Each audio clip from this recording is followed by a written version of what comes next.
Om Shri Sai Ram, Vidya Vahini by Bhagwan Shri Satya Sai Baba. Chapter 3, The Present Educational System and Its Defects. Today, the educational system, though very expensive and elaborate, has ignored instructions in morals. In the Gurukulams, hermitages of the past, instruction was provided for right living, spiritual advancement, and moral conduct and behavior.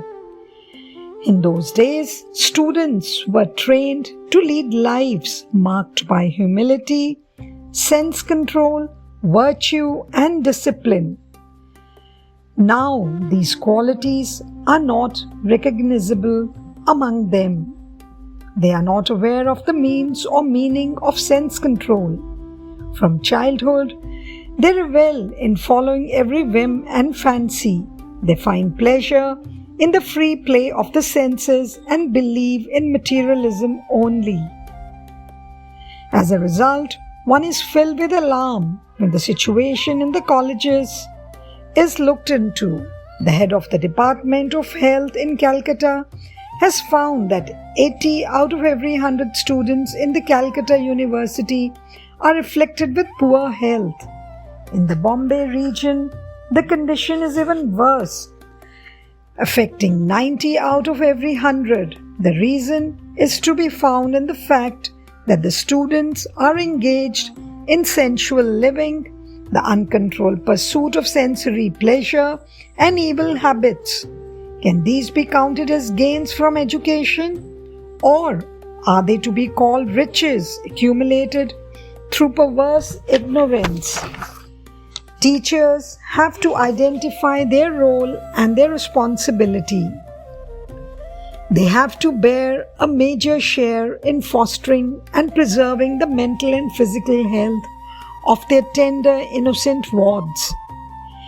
Every living being looks at the world around, but each one looks uniquely in one's own special way. The same object is looked at by 10 persons with 10 different feelings. One individual is looked at by the son with the feeling that he is the father. The wife looks on him as the husband. His father looks upon him as a son. His companion has the feeling that he is a dear friend. Being the same individual, why does he not evoke the same reaction in all? Those who visualize him differently are affected differently. That is the truth. Once, a guru residing in Brahman Matham, while in a happy mood chewing betel with great relish, asked his disciple, "Dear fellow, how is the world?" The disciple answered, "Guruji, for each one his own world. Though all are in one world, each one lives in his own world, shaped by his own actions and reaction." This is the reason why Shankaracharya declared, "Fill your vision with wisdom. All that you see will then be God." When drishti or vision is filled with jnana or srishti, creation is filled with Brahman. In the vocabulary of education today, dhanam or riches is dharma. The pursuit of riches is the right path. Dhanam is the karma. Every activity has the acquisition of riches as the goal. Dhanam is the most sublime padam or word. There is no ideal more desirable than getting rich. Here is a short story as illustration. Narayana, God, has 16 manifest aspects, and yet he is the latent, eminent reality. So too, the material Narayana, the rupee, has also 16 anas as paths. When man worship the rupee as the visible God, Narayana becomes unreachable for them. Few try to estimate the vastness of the loss they sustain therefrom.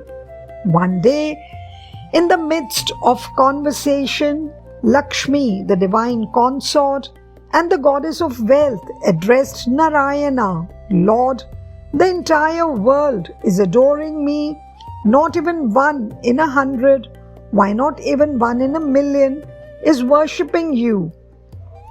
She teased the Lord by this statement. She put forward a plan to test the sincerity of man. She said, Lord, it is best to discover for ourselves how true the facts are. Come, we shall both go forth into the world and find out. Narayana agreed. He changed into a great Pandit, wearing golden bracelets on his wrists as evidence of the appreciation and admiration of famous academic bodies. He had a garland of Rudraksha beads round the neck and thick streaks of vibhuti or holy ash on the forehead. He manifested himself on earth as a redoubtable scholar. He moved from village to village and began enchanting the people through his enrapturing discourses. His splendorous personality and deep scholarship attracted the people. Thousands gathered to hear him and followed him from place to place. Brahmins invited him to their settlements and honored him.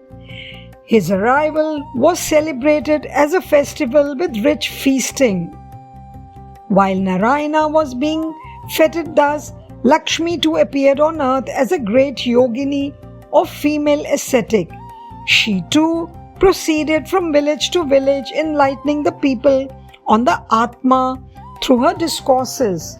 Women assembled to hear her fascinating speeches in wave after wave in massive numbers. They prayed that she must honor their homes with a visit and partake of the feast they were most eager to offer. In reply, she informed them that she was bound by some vows which made it difficult for her to accept their request. She would not eat out of plates already in use in the homes. She said that she must be allowed to bring her own cups and plates. The women were yearning so deeply for hosting her that they accepted the condition. Whatever her vow, they were ready to respect it. Invitations came from every woman, from everywhere. The yogini reached the house where she has to take food the first day and took out from the bag she had with her a gold plate, a few gold cups, and a gold tumbler, lota to hold drinking water. These she spread before herself for the various items of the menu. When the meal was over, she left the place, leaving the precious golden articles to be taken by the host. She had a new set for each day, she said. The news spread. The villages where Narayana was holding his delightful discourses also heard the wonderful happenings of the yogini's gifts.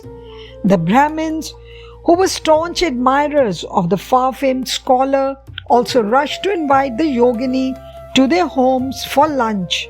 The yogini told them that they ought to drive the Pandit out before she could enter their settlement. She would not set foot there so long as that person continued to stay there. She was adamant on that point. Their greed for gold was so strong that they forced the Pandit whom they had adored so long and so pompously to go out of their village. Thereafter, the yogini entered the Brahmin settlement, gave discourses, partook of feasts arranged in her honor, and presented the golden plates and cups to each of her hosts. Thus, the yogini managed to get the Pandit driven out of every place where he sought recognition and attention. Instead, she secured the worship of people everywhere. Unable to bear the universal insult, the Pandit cast off the role and Narayana disappeared from the earth. The yogini came to know of this. She too gave up the caste she had assumed and resuming her real form, she joined Lord Narayana. While talking between themselves, she told the Lord, "Now tell me, what did you discover? Who between us is honored and worshipped more on earth?" Narayana smiled at her question. He replied, "Yes, what you said is true. Yes, today education and the knowledge gained are being marketed. Money in all, money is all in all. Educated people desert their motherland like mendicants in search of money. Is this the sign of a proper education? Jai Sai Ram. साईश्वराय विद्महे सत्यदेवाय धीमहि तन्नः सर्वः प्रचोदयात्।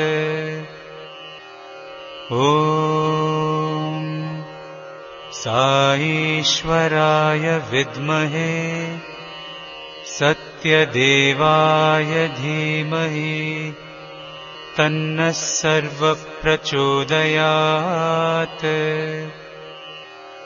ॐ